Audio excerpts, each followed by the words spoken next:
Assalamualaikum warahmatullahi wabarakatuh. Salatu wassalamu alaika ya sayyidi ya Rasulullah khutbatikal lati adrikna. Kembali lagi bersama kita di channel Pangeran Cahaya. Hadirin semuliakan, banyak dari kita tanpa kita menyadari setiap harinya, setiap bulannya, setiap tahunnya, bahkan selama bertahun-tahun, selama berhari-hari tersebut, tidak sadar kita akan bertubuhkan jasad Adam terus. Kemana-mana kita bawa,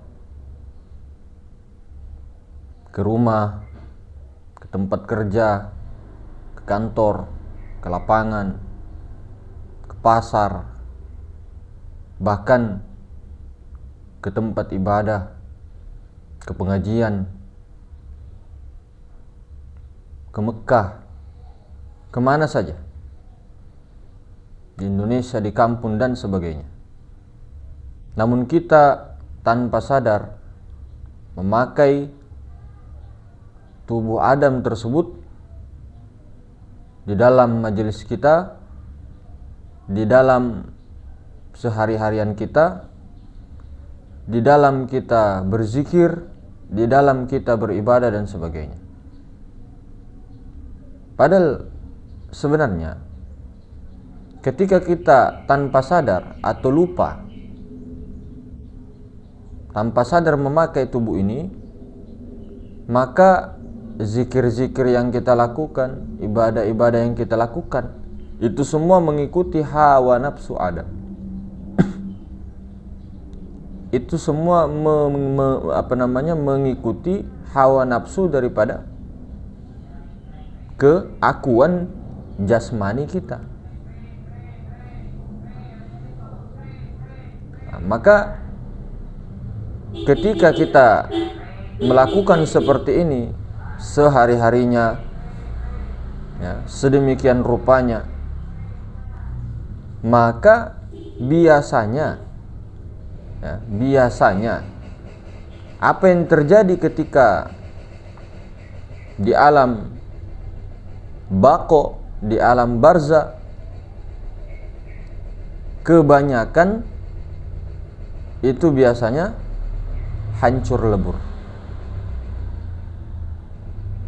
Kebanyakan hancur lebur, tidak akan bisa, minimal dia utuh daripada jasmaninya. Kalaupun ada utuh, masih daripada di barzah menunggu dipertanyakan sampai yaumul qiyamah. Nah, ketika seseorang berpaham seperti ini, dia pasti, kita dan mereka yang berpaham seperti ini meyakini tanpa disadari kalau tidak ada denyut nadi, kalau jantung tidak berhenti, kalau jantung berhenti, nafas tidak naik turun. Kita kebanyakan 98% meyakini sudah divonis mati. Padahal yang sebenarnya bukanlah dia yang mati.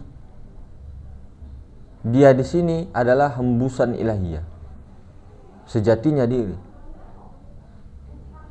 Jadi yang mati bekerja itu adalah napasnya, jantungnya dengan urat nadinya.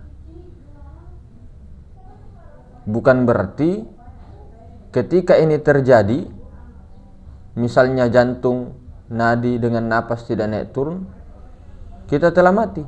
Karena banyaknya kejadian daripada orang-orang berkhulwat, ya, pengalaman-pengalaman uzlah, suluk dan sebagainya, napas tidak naik turun, nah, kemudian jantung itu tidak berdetak, urat nadi tidak berdenyut, dan itu masih kita hidup, masih hidup.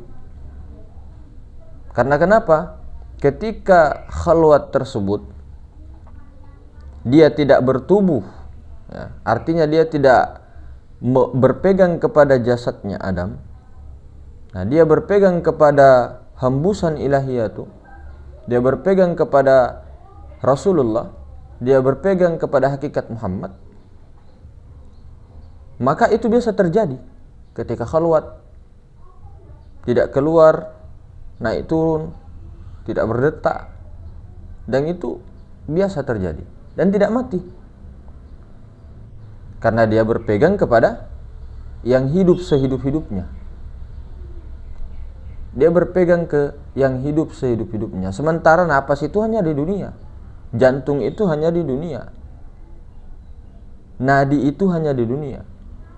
Orang-orang di sana tidak hidup pula dengan napas, tidak hidup dengan jantung, tidak hidup dengan denyut nadi. Orang-orang yang telah wafat, dia tidak dia telah diinikan oleh Allah, diberi rahmat oleh Allah, diberikan tempat yang khusus. Maka orang-orang itu tidak mempunyai napas, detak jantung dengan urat nadi, denyut nadi, meskipun dia berjasad. Nah, ketika seseorang bertubuh Rasulullah, memegang daripada akunya, dia fana kepada Rasulullah, maka itulah tubuh yang selamat dunia akhirat. Tubuhnya selamat dunia akhirat. Dan ketika dia fana fi Rasulullah, mengikuti daripada ajaran-ajaran yang dilakukan oleh Nabi kita Muhammad SAW, karena dia mengaku umatnya Nabi, ya. Kita bicara ke umatnya Nabi Muhammad, ya. Maka insya Allah dia akan dirahmati oleh Allah Subhanahu Wa Taala. Kemana-mana dia bawa, ke kanan kah, ke kiri kah, mau berbaring kah, mau pergi kerja kah, semuanya dengan fana fi Rasulullah. Dia bertubuhkan Rasulullah. Kemana-mana dia bawa Rasulullah. Kemana-mana dia minta pendapat, minta fatwa, minta ini semua kepada Rasulullah. Maka sebagaimana sahabat radhiyallahu anhum ajma'in, beliau ketika disuruh memilih antara istikhara dengan bertanya kepada Nabi Muhammad SAW, maka beliau lebih bertanya kepada Nabi Muhammad SAW ketika Rasulullah masih ada di tengah-tengah mereka. Nah, lalu bagaimana dengan keadaan kita yang telah lama ditinggalkan Nabi Muhammad SAW? Nah, bagi orang-orang yang terbuka daripada akalnya, terbuka daripada hatinya semuanya, maka dia pasti bisa betul-betul tidak mengatakan bahwa Nabi kita Muhammad SAW itu telah wafat. Sedangkan nurnya Rasulullah SAW itu semua ada di setiap manusia. Semuanya ada, dan Allah Subhanahu wa taala telah mengatakan bahwa di tengah-tengahmu itu ada Rasulullah. Nah, ini kalau kita ambil di zaman sahabat. Nah, sementara Al-Qur'an ini bukan hanya untuk daripada zaman sahabat. Artinya Al-Qur'an ini juga sebagai pedoman, sebagai petunjuk untuk tiap-tiap manusia sampai akhir zaman. Itu ibarat sama kita itu ibarat surat cinta. Jadi jangan hanya diartikan untuk di situ saja, tapi kita juga ada ditarik kepada diri. Pelajaran-pelajaran daripada Al-Qur'an, kisah-kisah Nabi, kisah-kisah itu semua itu pernah terjadi, dan kita tarik ke diri apa hikmah-hikmahnya, apa kandungannya, kemudian lalu kita amaliyahkan, praktikkan. Nah, ketika terjadi sesuatu, keraguan-raguan, was-was, kemudian kebimbangan, kebingungan, maka bertanyalah kepada Rasulullah. Nah, sedangkan Rasulullah ini penghulunya daripada alam semesta. Namun sebelum daripada betul-betul bisa connect mesra dengan Rasulullah, rajin-rajinlah terus-terus mensyuhudkan, lalu menafikan yang ada jiwa dan raga daripada kita. Menafikan pikiran, menafikan perasaan. Menafikan di sini bukanlah kita menghilang-hilangkan sengaja ketika ada khayalan-khayalan, kemudian kita setir supaya jangan muncul, tidak. Biarlah dia berjalan sampai tenang. Perasaan juga biarlah dia berjalan sampai tenang. Nah, jadi tidak perlu kita itu kayak seperti menyelam ke dalam, menyelam seperti seperti naik Superman, naik sampai ke langit, tidak. Cukup menjiwai, cukup merasai. Ketika sudah mengetahui daripada kedudukan nurani, maka Rasulullah cukup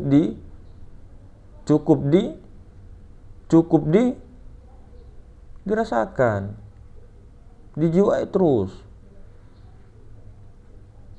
supaya ketika itu kita berjalan, ketika itu kita menonton, ketika itu bekerja, jangan ego terus di depan, jangan pikiran, perasaan, jiwa Adam itu terus di depan. Karena memang jiwa Adam terus mau begitu. Jiwa Adam itu terus mau begitu. Selalu mau di depan. Selalu mau di depan. Dia selalu mau bicara. Dia yang selalu mau dihargai karena dia kesini, ke jasmani. Nah, bagaimana supaya itu bisa tersekat? Jangan kemana-mana membawa daripada Adam. Karena Adam ini, tubuh Adam ini, maksudnya ini jasmani ini tidak akan bisa selamat ketika dia tidak mengenal batinnya. Dia lupa dirinya, diri sejatinya itu tidak ada. Dia itu tidak ada. Berarti asal mulanya daripada hakikat Muhammad. Harusnya si Adam itu berlindung, menengok. Jangan terlalu sombong seperti takabur, tidak mendahulukan daripada hakikat Muhammad. Selalu dia mau di depan.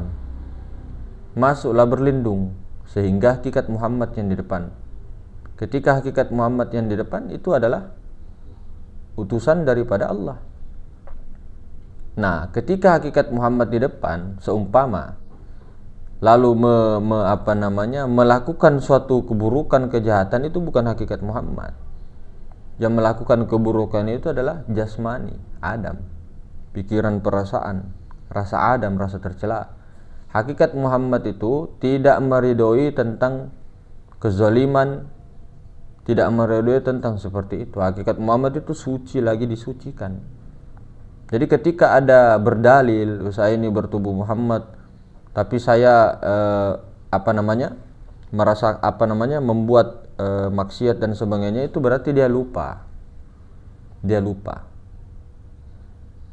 lupa bahwa orang bertubuh hakikat Muhammad itu tidak melakukan seperti itu.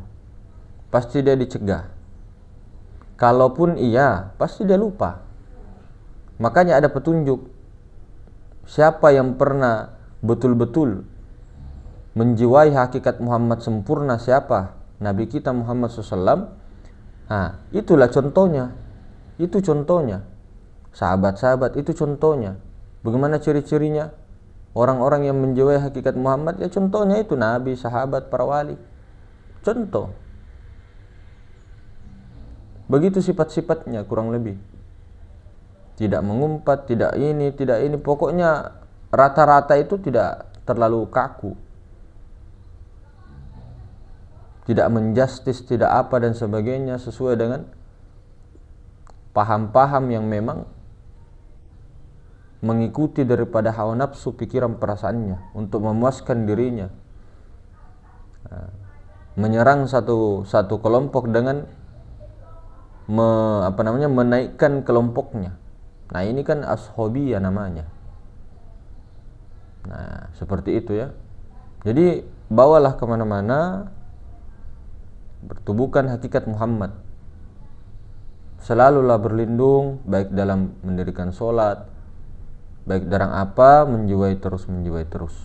Karena kita tanpa sadar itu selalu ikut pikiran, akhirnya ngambang keluar kemana-mana, muter. Ikut ini lagi, muter. Itu aja terus kita.